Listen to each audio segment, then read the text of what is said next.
Buen día a todos y todas. Bienvenidos a esta nueva actividad denominada Escribimos textos argumentativos, parte 1. Trabajaremos el área de comunicación de la semana 19, día 4, fecha 13 de agosto del 2020. Los recursos para esta actividad que necesitamos: hojas de reuso o cuaderno, lápiz o lapicero, lápices de colores o plumones y textos carta 1 y carta 2, disponible en la sección recursos de esta plataforma Aprendo en Casa.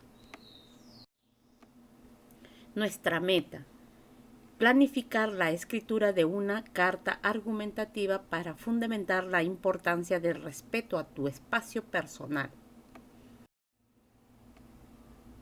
A empezar. Escribir cartas es una actividad humana tan antigua como la creación del lenguaje escrito de un idioma. En nuestro español, que viene del latín, tenemos un ejemplo básico: las cartas o epístolas del Nuevo Testamento de la Biblia en el siglo I después de Cristo. De hecho, las cartas eran un medio de comunicación necesario, pero incluso antes de Cristo las utilizaban solo aquellos que sabían escribir. Las cartas son parte de nuestras vidas y una forma de comunicación escrita que nos permite mantener contacto con aquel o aquellos receptores que están lejos de nosotros. La carta nos sirve para comunicar nuestras ideas y argumentarlas, contar historias, dar noticias, expresar sentimientos e informar sobre algún tema a otra persona u otras personas. Su estructura es la misma siempre. Debe tener lugar y fecha, saludo, cuerpo, despedida, firma y postdata, si es necesario, pero el uso del lenguaje varía según a quién o quienes nos dirijamos. A continuación, para que te familiarices un poco más con la escritura de una carta argumentativa y reflexiones sobre la tesis y argumentos de los autores, te invitamos a que vayas a la sección Recursos, leas la carta 1 y 2 y respondas las siguientes interrogantes en tu cuaderno. Tenemos la carta 1 y la carta 2. La carta 1. Leemos: San Martín, 18 de julio de 2020. Mi querida Mariana, hija mía, leí tu carta y me conmovió.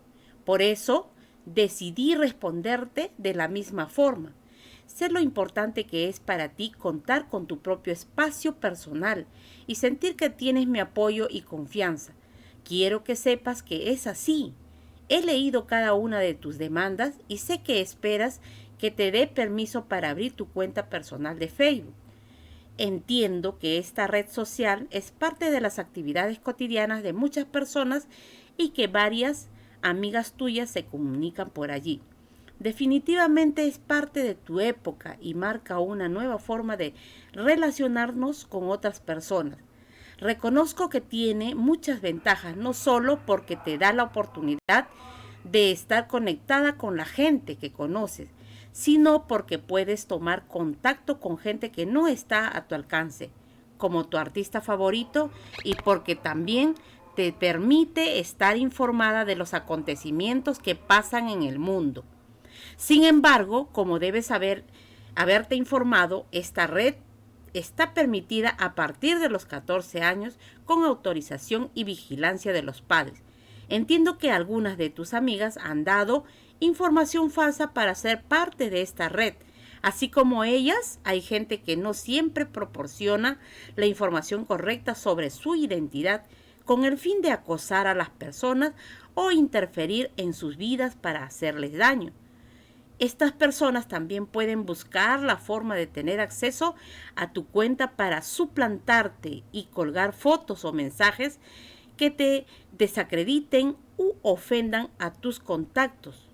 Por otro lado, las redes sociales también generan problemas de adicción o efectos negativos en la autoestima cuando estamos muy pendientes de la aprobación y tenemos la necesidad de divulgar nuestra vida personal. Mi querida Marianita, tú tienes 12 hermosos años y ya llegará el momento de que puedas usar esa red con toda la responsabilidad que representa darle un buen uso para disfrutar de sus ventajas. Por ahora, debemos seguir creciendo en responsabilidad, amor propio, cautela y cuidado de tu espacio personal. Lo estás haciendo bien, cariño. Un poco de paciencia. Ahora soy yo la que te pide que confíes en mí. Te adoro, mi llano tan renacuajita traviesa. Bien, hemos leído la carta 1. Ahora leemos la carta 2. Ayabaca, 25 de marzo del 2020. Pueblo de Ayabaca. Debemos cuidar el agua.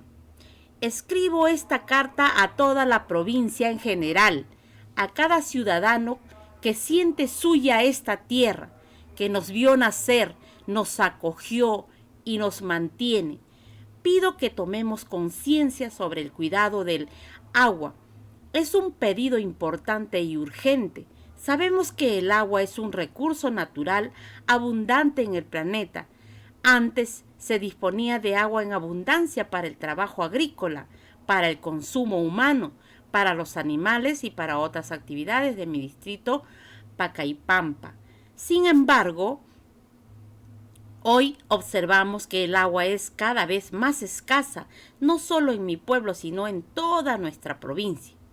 El agua es fuente de salud y vida, es un elemento básico para la sobrevivencia de todo nuestro ecosistema, incluidos nosotros y nosotras. Es un bien económico y social que está disminuyendo en la naturaleza. Por ese motivo, es necesario organizarnos para utilizarla de forma racional y cuidar que no la contaminemos. Las comunidades de nuestra provincia se han organizado y han hecho fuertes donde habían fuentes de agua, pero ahora muchos afrontan la sequía por el cambio climático y la contaminación del agua por el mal uso. Esto termina contribuyendo al calentamiento global y en consecuencia repercute en nuestros animales, en nuestras plantas y nuestra salud. Sin agua no hay vida. Nos corresponde denunciar las malas prácticas de las industrias y educar a la población que tiene una escasa conciencia y cultura ambiental. Invito a todas y todos a que trabajemos en el cuidado del agua, no la contaminemos y así protegeremos nuestra salud y los recursos naturales de nuestra provincia, para que los jóvenes y las futuras generaciones recibamos una herencia natural, aprovechable, renovable, vital y acogedora. Atentamente, Hernán Carguayodia Abad, estudiante de tercero de secundaria.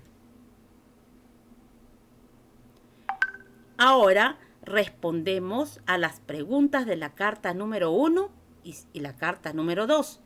¿Para qué habrán escrito la carta 1 y la carta 2? Hay que responder la carta 1, ¿para qué se ha escrito? Y la carta 2, porque ambas cartas tienen la misma función, pero una es diferente de otra. ¿Quién escribe la carta y a quién está dirigida? Ahí tenemos, cada uno tiene su autor, quien ha escrito. ¿Cómo es el lenguaje que se emplea en la carta 1 y en la carta 2? ¿Cuál es el propósito de esta carta?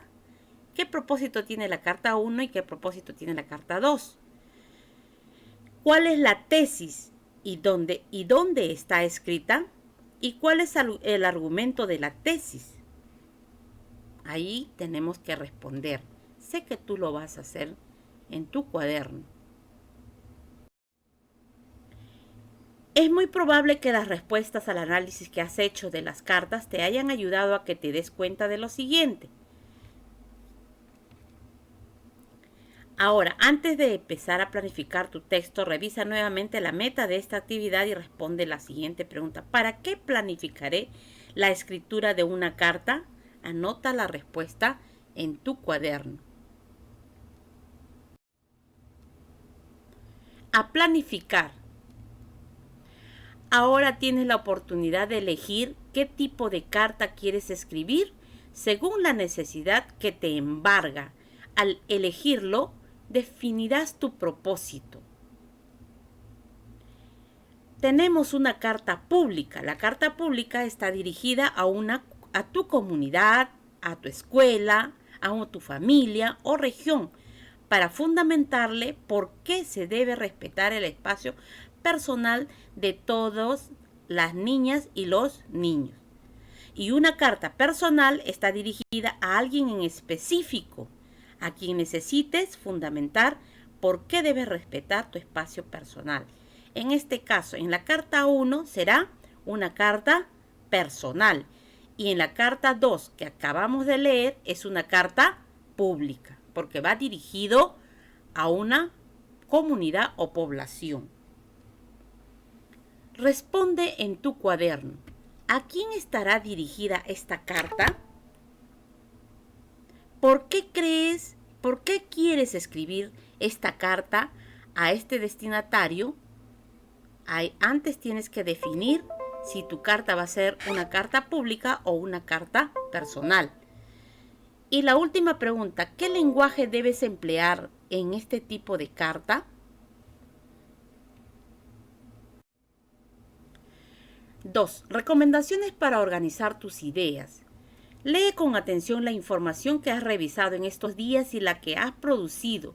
Luego anota en tu cuaderno de manera resumida las ideas importantes que puedan dar respuesta a lo siguiente. Ten claridad sobre lo que vas a poner al inicio del cuerpo de la carta y qué información necesitas para eso. ¿Cuál es el motivo de la carta? ¿Qué es el espacio personal? ¿Qué situaciones vividas te han hecho sentir incomodidad porque no han respetado tu espacio personal o el de las niñas y los niños en general? Y por otro lado, la tesis será el pedido, demanda o solicitud que quieras hacer. Por ejemplo, en la carta 1 debes esperar a estar mejor preparada para tener en cuenta una cuenta de Facebook. Y en la carta 2 es importante que cuidamos el agua. Esa viene a ser la tesis o el argumento. Luego, identifica los sustentos que respondan a tu tesis. Si es una carta personal, ¿por qué debe respetar esta persona tu espacio personal? Y si es una carta pública, ¿por qué es importante que ese grupo o la sociedad respete el espacio de todas las niñas y los niños? Finalmente, puedes concluir reiterando la tesis con otras palabras y despedirte. Ten en cuenta que la carta tiene siempre un lugar y fecha, saludo, cuerpo, despedida, firma y una postdata si es que es necesario. 3. A organizar la información. Según lo recomendado en el punto 2, ten en cuenta que tú estás planificando y organizando tus ideas para escribir una carta en la que expreses la importancia de que se respete tu espacio personal o el de todas las niñas y todos los niños. Si es una carta pública, ya tienes todo listo, revisa lo que has ordenado con esta lista de cotejo y reajusta tu planificación. Esta lista de cotejo te va a ayudar para poder planificar tu carta. Pregunta, marca sí y cuando es sí y no cuando es no. ¿Elegiste qué tipo de carta vas a elaborar? ¿Sabes por qué has elegido ese tipo de carta? ¿Ya elegiste tú o tus destinatarios? ¿Has identificado el tipo de lenguaje que emplearás?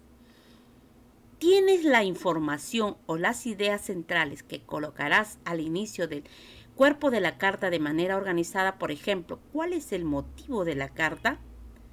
¿Tienes definida la tesis de la carta? La tesis o argumento. ¿Ya identificaste las ideas o sustentos que argumenten coherentemente tu tesis? Y finalmente, ¿ya tienes pensado cómo vas a concluir tu carta? Este cuadrito te va a ayudar bastante en tu planificación de tu carta. Ahora, con tu familia, reúnete con un integrante de tu familia, adulto y de confianza, y muéstrale la planificación de tu carta. Explícale el propósito de tu carta y pídele ayuda para el momento de remitirla. Pregúntale, ¿qué otros sustentos le agregarías a mi carta para que justifique mi tesis? Evalúa la pertinencia de la recomendación para mejorar tu planificación. Muy bien, sé que tu familiar te va a ayudar a sustentar mejor tu planificación de tu carta. Reflexionemos. Te invitamos a partir de las siguientes preguntas. ¿Qué aprendí hoy sobre cómo planificar la escritura de una carta argumentativa? ¿Qué dificultades se presentaron? ¿Y cómo lo superé? Muy bien, sé que vas a planificar para el día de hoy tu carta. Puede ser como el modelo de la carta 1 o el modelo de la carta 2, pero hay que tener en cuenta siempre el propósito. Muchas gracias, nos vemos mañana.